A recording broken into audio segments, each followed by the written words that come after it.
سلام سلام حبيباتي، واش راكم؟ معكم العجلة. كما تكونوا ملاح، اليوم جبتكم وصفة جديدة. اليوم جبتكم وصفة مقروط.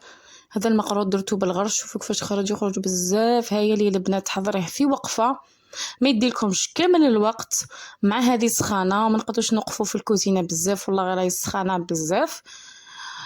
نديرو هذا المقروط في وقفة بلا بريستيج بلا شوكولا. الشوكولا دوكا يذوب.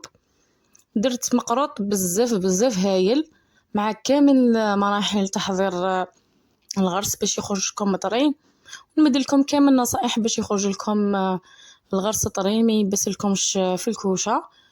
شوفوا كيفاش معسل، شوفوا هذاك الغرس كيفاه طري. لو عجبكم الفيديو حبيباتي ما تنساونيش اشتراك في القناه وضغط زر الجرس يوصلكم كل جديد، ولايك للفيديو حبيباتي. وفرجه ممتعه. نبداو بسم الله بالمقادير. نبداو بسم الله في المقادير. هنا عندي كيلو ونص سميد متوسط، كيلو ونص فرينه، حبه بيض، لافاني والزيت والسمن، كيلو سمن. ونكملوها بالزيت. هنايا شوفوا جبت سميد متوسط، انا استعملت ماما. هذا سميد متوسط، درت كيلو ونص سميد متوسط مع، شوفوا هذه الكيلة الاولى تاع السميد مع الكيلة الثانية تاع الفارينة مع هذه نص كيلة تاع السميد، وكملتها بالفارينة كما راكم تشوفوا حبيباتي. هنا الكيلة ما تعمرتليش، دوك نزيد لها شويه فارينة.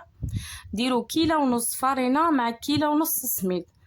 عبالكم كي ديروا كيلو ونص فرينه مع كيلو ونص سميد، والله يخرج لكم واحد المقروط يا البنات بزاف بزاف هاين. ما تخافوش من الفرينه، باسكو هذا المقروط يخرج خفيف، يخرج بنين، والله يا البنات غيخرج لكم قمه. خير ديري سميد وحده، سميد محدو هذاك المقروط والله غير يقهم.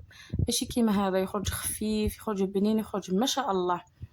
نديرو هنا لافاني. قلت لكم كيلو ونص سميد متوسط مع كيلو ونص فرينه. درت لافاني ملعقه صغيره كامل هذيك تاع الملح. وهنايا السمن، انا استعملت سمن مدينه، ذوبت السمن. هاوليك السمن ما يكونش سخون بزاف. درت هذه الكيله تاع السمن ماشي معمره، ناقصه واحد الاندوه. كملتها بالزيت. دائما انا نكمل السميد، عفوا السمن بالزيت. واللي ما عندهاش السمن دير زبده، بصح ما ديروش لا مارغرين فيها الماء. انا استعمل يا السمن يا زبده. شفتوا الكيله كيفاش كانت حتفيض تاع السمن. ومن بعد نخلطوا كامل المقادير مع بعض كما راكم تشوفوا، باش ندخلوا كامل هذاك السمن مع الخليط تاع السميد والفرينه.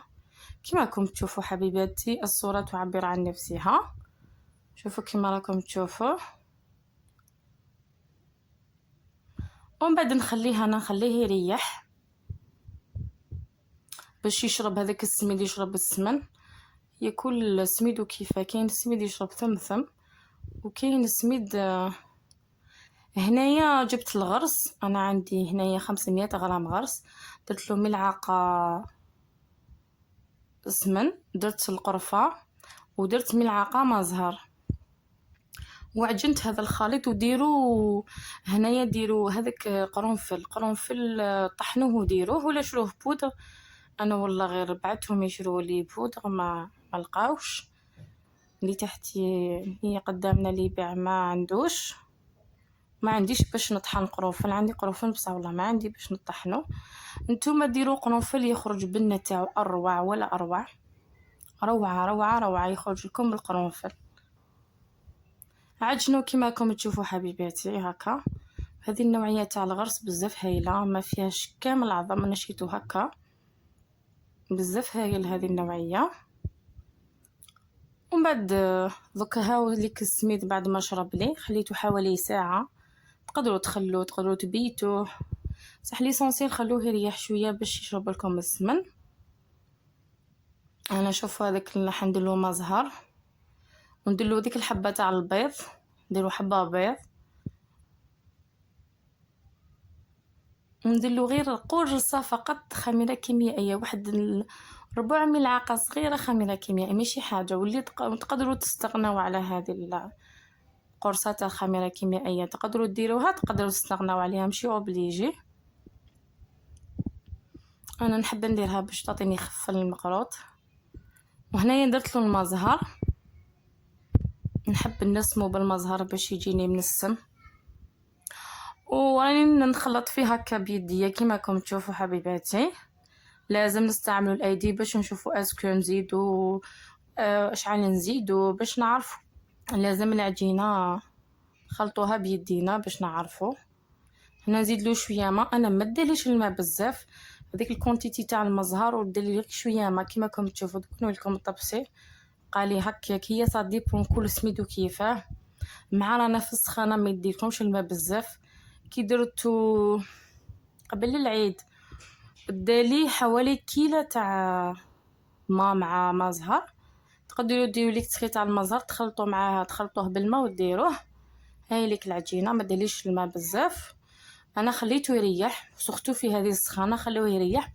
ديروه في الكونجيلاتور ولا في الفريجيدير. انا درتو في الكونجيلاتور ريح لي حوالي نص ساعه باش قدرت نخدم به، ولا ما قدرت نخدم به السخانه بزاف. العجينه كانت بزاف طريه حتى درتها ريحت باش قدرت نخدم بها. وهنا درت الغرس على شكل حربوش كيما راكم تشوفوا. ومن بعد نفتح العجينه كيما راكم تشوفوا، نديروها على شكل حربوش كيما راكم تشوفوا حبيباتي. ومن بعد ندير هذاك الغرس داخل، ومن بعد نغلق هذاك الحربوش. وانا جبت هنايا طابع نغلقو، نديرو هذيك اللي غلقناها نديروها من تحت شكلو هكا. ومن بعد ديرو بالطابع، تحبوا تقدروا ديروا هكاك بلا طابع، انا نحب نديرو بالطابع كيما تاع بكري. تقدروا ديروه هكا ومن بعد تنقشوه، تقسموه مقروطات وما تنقشوه. انا حبيت نديرو غير بالطابع باش نكملو بالخف. ومن بعد هنايا تقطعوه بالموس كيما راكم تشوفوا حبيباتي، تقطعوه هكا بالموس كيما راكم تشوفوا. هو بالطبع يخرج بزاف هايل، يخرج ساهل في الخدمه. تحبوا تنقشوه كيما قلت لكم نقشوه، هو شويه يدير الوقت كي تنقشيه. انا حبيت حاجه سهله مع هذه السخانه، حبيت ندير غير وصفات سهله باش ما نقعدش في الكوزينه بزاف. ديجا انا ما خدمتش بكري، خدمته من 6 للفوق باسكو السخانه بزاف في المكيل. والله ما تقدري تخدمي الكاطو والعجينه، ميم العجينه تخرج بزاف ماشي شابه في السخانه، تخرج طريه بزاف. والله ما تقدري تخدمي في سخانه بزاف. شوفوا كيفاش بعد تسقموا الحبات كيما كنتوا بتشوفوا حبيباتي. وهنا الغرس اللي يبقى لنا نحيوه كيما راكم تشوفوا. عمليه سهله وتعودوا تخدموا بالعجينه، ما كان حتى مشكل. شوفوا كيفاش راني نحي فيها، وريت لكم الطريقه باش تعرفوا كيفاش ديروا. وان شاء الله تنجحوا في الوصفه هذه. الوصفه اي وحده مبتدئه تقدر تنجح في هذه الوصفه. ومن بعد هنا بعد ما درتهم في السنيوه درت لهم حبه قرنفله في الوسط. نتوما تقدروا ديروا حبه قدام حبه، انا هذه هي الكونتيتي اللي صنعتها. حبيت غير باش نصور لكم باش نكوبي الفيديو ونكمل. درت لهم قرنفله هكا في الوسط، وطيبوه على درجه حراره 180 درجه. كي يحمر لكم غير من تحت هبطوا كامل السنيوه وشعلوا له من الفوق، خليه يخمر من الفوق. لازم المخلوط ما طيبوش بزاف، كون طيبيه بزاف ينحرق لك. هاوليك فاطر. هنا عندي شربات، انا درت كيلو سكر مع كيلو ماء، ودرت لهم شويه قارص، خليتهم يغلوا واحد 20 مينوت حتى يخثروا لكم، حتى يعقد عفوا.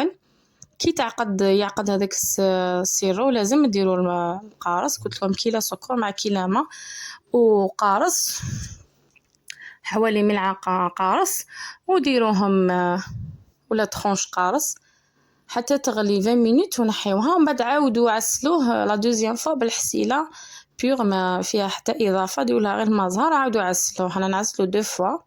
هاوليك بعد ما عسلته ما قلت لكم عسلته 2 مرات.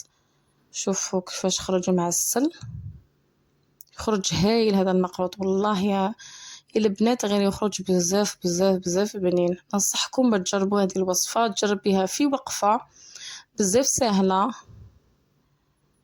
هذا واش يوالم في هذه السخانة، غير هذو الوصفات. شوفوا كيفاش خرج المقروط طري، شوفوا الغرس شوفوا كيفاش خرج طري. هي لازم ما تفوتيلوش الطياب باش يخرج لك الغرس طري، هي كي تفوتيلو الطياب بزاف يخرج لك الغرس طري. لازم كيما قلت لكم غير تشوفوه طاب من تحت تشعلونه من الفوق. وفي الاخر حبيباتي سلام، اللهم صل وسلم على سيدنا ونبينا محمد صلى